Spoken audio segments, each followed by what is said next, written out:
নবী করিম সাল্লাল্লাহু আলাইহি সাল্লামকে জিজ্ঞাসা করা হয়েছে সবচেয়ে উত্তম সাদাকা কি, সবচেয়ে উত্তম সাদাকা কি, সবচেয়ে উত্তম দান কি? তিনি বলেছেন সবচেয়ে উত্তম দান হলো, দানের ক্ষেত্রে সবচেয়ে উত্তম আইটেম হলো সাকিউল মা, মানুষকে পানি পান করা।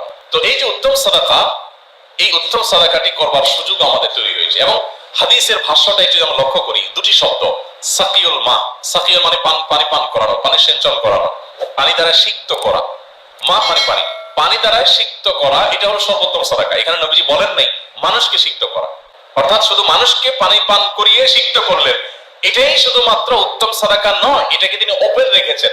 সাকিউল মা, পানি দ্বারা সিক্ত করাটা হলো সর্বোত্তম সাদাকা। তাহলে সেটা মানুষকে হতে পারে, অন্য ধর্মের মানুষকে হতে পারে, প্রাণীকে হতে পারে, কুকুরকে হতে পারে, বিড়ালকে হতে পারে, এমনকি গাছকে পানি ঢেলে গাছকে সিক্ত করা এবং বেঁচে থাকতে সহযোগিতা করা, এটাও এর মধ্যে